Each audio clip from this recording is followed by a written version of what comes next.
Hey, Professor, this is Danny, and this is my compare and contrast narrative PowerPoint. Okay, so these are my favorite theorists, Emil, Marx, and Weber. I picked them because not only they're my favorite, but I understood them more better than the rest of them. So I was actually supposed to pick Purdue because I can relate to him, but I didn't understand him till right after I finished narrating the PowerPoint. That's when I kind of understand where he was coming from. So yeah. Okay, so you wanted us to define the concept of social theory, and I looked at it as a framework or paradigm used to examine social phenomena, which can encompass idea about how society change and develop method of explaining social behavior, power, social structure, gender, and ethnicity.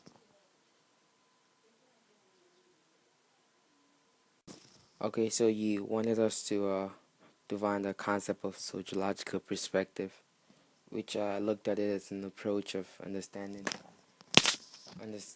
understanding the behaviors of human beings by placing either him or her in a wider social context. It is also comprised of three main hypotheses or hypothetical perspective, which include a symbolic interaction, conflict theory, and structural functionalism.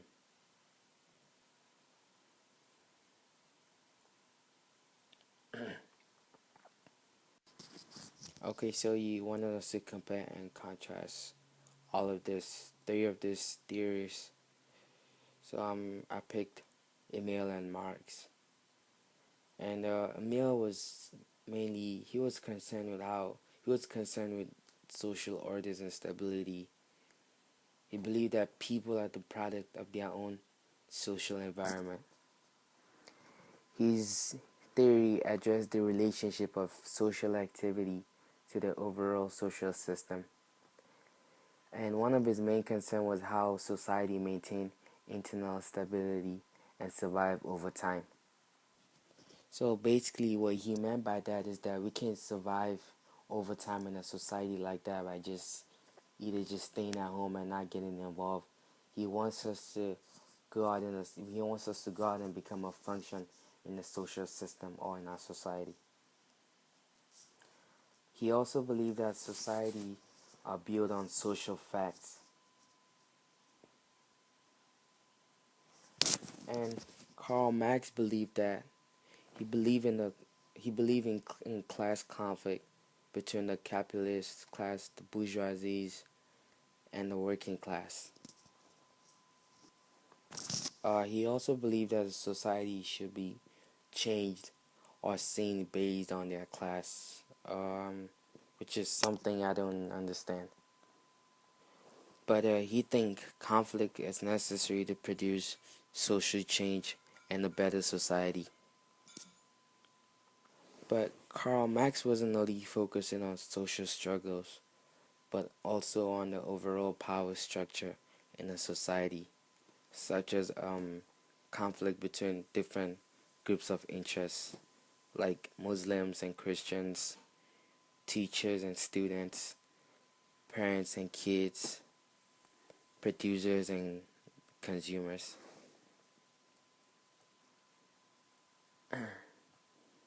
Okay, Emil, one of the contrasts they had between Emil and Marx was that Emil did not believe in the class. He did not believe in the class Marx was talking about. They they also viewed religion totally different. But the one thing that they agreed was that religion is a very important aspect of the society. Also, one of the difference between Marx and Emile was the way they looked at how the society exists. Marx just sat and observed he just observed the society as a kick between groups, while Emile just saw it as a culture.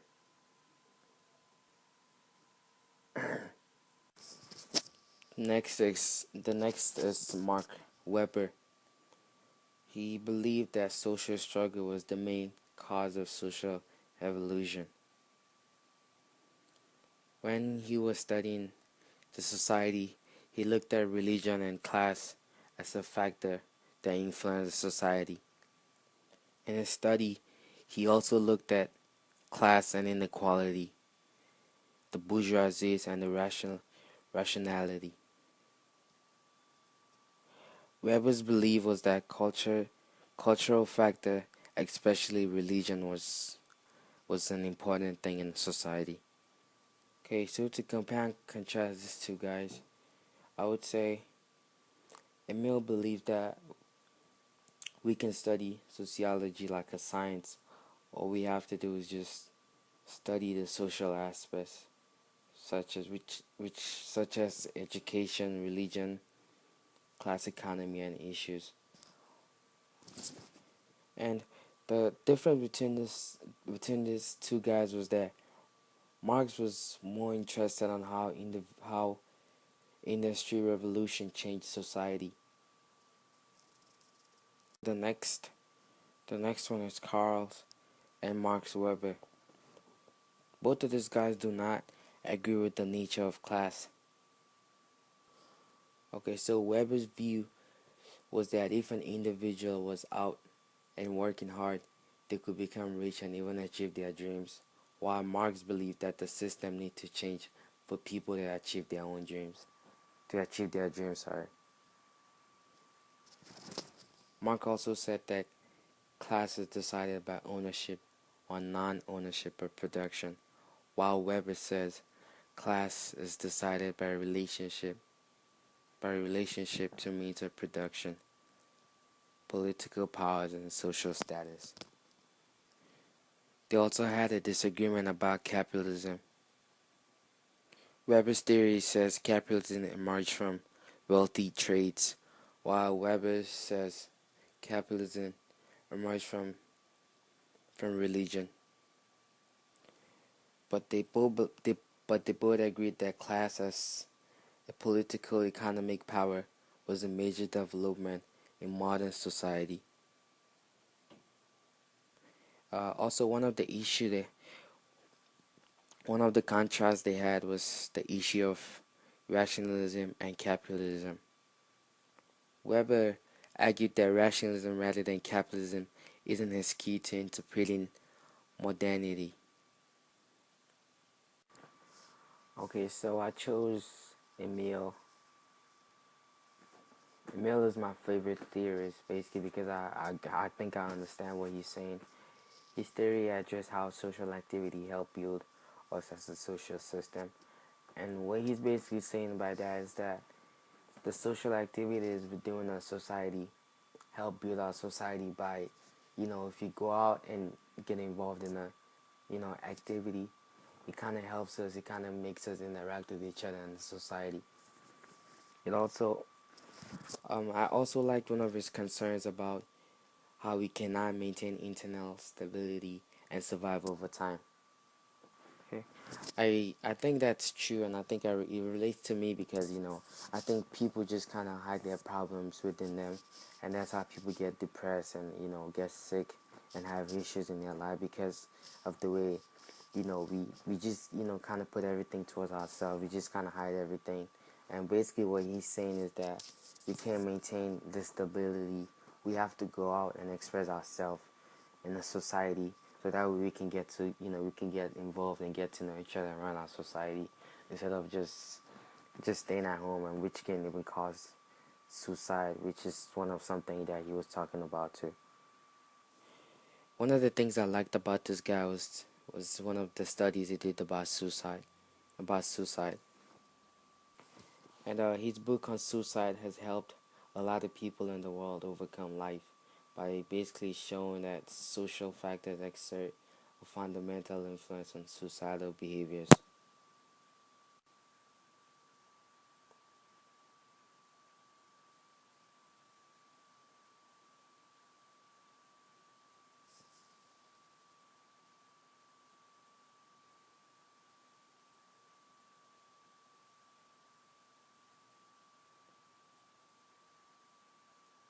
Okay, so you wanted us to pick a topic from the down to earth sociology section, and I picked socialization, which is defined as the lifelong process of preparing an individual to live within his or her own society. And I picked Emil because one of his concern was he wanted people to go out and function in society. And I think that socialization kind of connects to that because people can function in society when they can communicate. And without communicating, if you can't communicate, you can't do like socialization. Just like you said, you gave an example in class about how a kid was locked up in the house for like so long, and then when he finally went out to the society, he went to class or something like that, he wasn't able to communicate with kids around him because of lack of socialization. So I believe that this kind of connect together. Without socialization, I don't think people can go out in society and communicate and function and do things with each other like that. I also think this idea can also lead to suicide because if a kid can function in society, no one will like that person. So that person just end up being like he feel like he's isolated. He feel like people don't like him, so he end up just committing suicide or something like that, which I think kind of connects to what Emil's idea of Emil's idea of suicide. So I think it kind of connects to it. In the cultural diversity, I picked ethnocentrism, which is basically we judge the behaviors of other people by the standards of our own culture phenomena. I think this also connects to Emil's theory. For example, in a society or let's say in class or somewhere, as long as you're not from that place, or as long as you're from somewhere else, from a different culture, there's a kind of way people judge you, the kind of way people look at you, and it could be in a good way or in a bad way. But that's definitely always, as long as you're from somewhere else, there's always a kind of way that people look at you, and that kind of connects to his theory too. I also think Carl's idea on conflict and class struggle also plays a role in this because the way we judge the behaviors of other cultures can also lead to some kind of conflict between each other in a society. I also think ethnocentrism also plays a role in Dubai's idea of social integration, which also talks about ways of people becoming more equal, which explain the way of people become more equal instead of judging them by their own standards or culture.